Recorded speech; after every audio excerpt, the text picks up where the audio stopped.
ఈరోజు entire market grow 1,00,00,000 cross అయింది. ఇదొక మైల్ స్టోన్, ఒక పెద్ద అచీవ్మెంట్. ఇవన్నీ మాట్లాడుతున్నాం. అయితే మనం తెలుసుకోవాల్సిన మరొక ఇంపార్టెంట్ పాయింట్ ఏంటంటే, గ్రో ఈ ఐపీఓ ద్వారా గ్రోలో ఇన్వెస్ట్మెంట్ చేసిన ఇన్వెస్టర్స్ ఒక్కొక్కరు 50 టైమ్స్ 300 టైమ్స్ వరకు కూడా ఎర్న్ చేశారు. ఇది ఐపీఓ రాకముందు ఉన్న వాళ్ళ ప్రాఫిట్. ఇప్పుడు ఐపీఓ వచ్చిన తర్వాత లాస్ట్ మార్కెట్ వాల్యూస్ చూస్తే ఈ రిటర్న్ అనేది ఇంకా డబుల్ కూడా అవ్వచ్చు. పీక్ ఎక్స్వి పార్ట్నర్స్ అనే కంపెనీ దాదాపు 52 టైమ్స్ ఎర్న్ చేసింది. ఎవరికి తెలియని ఇంకొక ఇన్వెస్ట్మెంట్ బ్యాంకర్ ప్రైల్, ఇదొక యుఎస్ఏ బేస్డ్ ఇన్వెస్ట్మెంట్ బ్యాంకర్, వీళ్ళు దాదాపు 300 టైమ్స్ ఎర్న్ చేశారని చెప్పి డాటా చెప్తా ఉంది. ఇంకొక కంపెనీ అయిన కఫ్మన్, మరికొన్ని ఇన్వెస్ట్మెంట్ కంపెనీస్ కూడా ఈ గ్రో ప్రీ ఐపీఓలో ఇన్వెస్ట్మెంట్ చేసి దాదాపు 100 to 200 టైమ్స్ కూడా ఎర్న్ చేశాయి. అయితే నేను ఎప్పుడూ చెప్తా ఉంటాను, వెల్త్ క్రియేషన్ జర్నీలో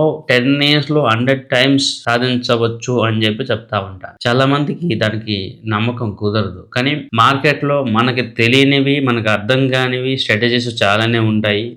తెలివైన వాళ్ళు ఆ స్ట్రాటజీస్ ఉపయోగించుకొని వెల్త్ క్రియేషన్ చేస్తూ ముందుకు వెళ్ళిపోతూ ఉంటే, తెలివి లేని వాళ్ళు ఏం తెలియక టైం వేస్ట్ చేస్తూ ఉంటారు, లేదా స్టాక్ మార్కెట్లోకి వచ్చి ఎక్స్పెరిమెంట్లు చేస్తూ ఉంటారు. నేను ఎవరికి మార్కెట్లో ప్రీ ఐపీఓ తెలియనప్పుడు కూడా ప్రీ ఐపీఓ మార్కెట్లో చాలా మందికి రికమెండేషన్ ఇవ్వడం జరిగింది. తర్వాత ప్రీ ఐపీఓ కాదు, ప్రీ ఐపీఓ ముందు కూడా మనం ఇన్వెస్ట్మెంట్ చేసే అవకాశాలు వస్తే దాంట్లో కూడా ఇన్వెస్ట్మెంట్ చేసుకోవచ్చు అని చెప్పి కూడా నేను చాలా చెప్తా ఉంటాను. వెల్త్ క్రియేషన్ అనేది డిఫరెంట్ వేలో చేస్తూ ఉండాలి. మనకేదో ఐపీఓ గెయిన్స్ వస్తున్నాయి, స్టాక్ మార్కెట్లో ఇన్వెస్ట్మెంట్ చేస్తే రిటర్న్స్ వస్తాయేమో, ఇవన్నీ అనేది ఒక పార్ట్ అయితే, ఒక ఐపీఓ రాకముందు కూడా చాలా మంది సక్సెస్ఫుల్ గా రిటర్న్స్ అయితే తీసుకుంటా ఉన్నారు. ఈ రోజు చాలా మంది కామెంట్ చేస్తారు, మాకు అలాంటి అవకాశం వస్తే మేము ఇన్వెస్ట్మెంట్ చేస్తాము, మాకు అది తెలిస్తే మేము ఇన్వెస్ట్మెంట్ చేస్తామని చెప్పి. నిజంగా ఆ రోజు మీకు పిలిచి గ్రో కంపెనీలో ఇన్వెస్ట్మెంట్ చేయండి, మీకు అవకాశం ఇస్తామంటే నిజంగా చేస్తారా? ఖచ్చితంగా చేయరు. ఎప్పుడైతే ఈ పెర్ఫార్మెన్స్ వచ్చిందో, ఈ రిజల్ట్స్ వచ్చిందో, అప్పుడు మనం అనుకుంటాం, అదే ఆ రోజు మనకి ఇలాంటి అవకాశం వచ్చుంటే బాగుండు అని చెప్పి అప్పుడు అనుకుంటాం. కానీ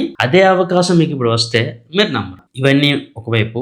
మరోవైపు సాధారణ ఇన్వెస్టర్స్ ఎప్పుడు కూడా ఈ 100 టైమ్స్ 200 టైమ్స్ వాళ్ళ జీవితంలో కూడా ఎర్న్ చేయరు. ఎందుకు ఎర్న్ చేయరు అంటే, వాళ్ళకి ఎప్పుడు కూడా కాన్ఫిడెన్స్, పేషెన్స్ లెవెల్స్ తక్కువగానే ఉంటాయి. అన్నిటికన్నా ముఖ్యంగా మనకి ఏది చెయ్యాలో తెలియదు, ఏది చేయకూడదు అదే చేస్తాము, ఏది నమ్మకూడదో దాన్నే నమ్ముతా ఉంటాం. అందుకే రిటైల్ పీపుల్ ఎప్పుడు కూడా వెల్త్ క్రియేషన్ చేయలేరు. పెద్ద ఇన్వెస్టర్స్, ఇన్వెస్ట్మెంట్ బ్యాంకర్స్ మాత్రమే ఈ స్టాక్ మార్కెట్ గేమ్ లో ఎప్పుడు కూడా మోస్ట్ సక్సెస్ఫుల్ పీపుల్ గా ఉంటారు. అండ్ రిటైల్ పీపుల్ ఎప్పుడు కూడా 100 టైమ్స్ రిటర్న్స్ తీసుకోలేరు, దాంట్లో ఎటువంటి డౌట్ లేదు.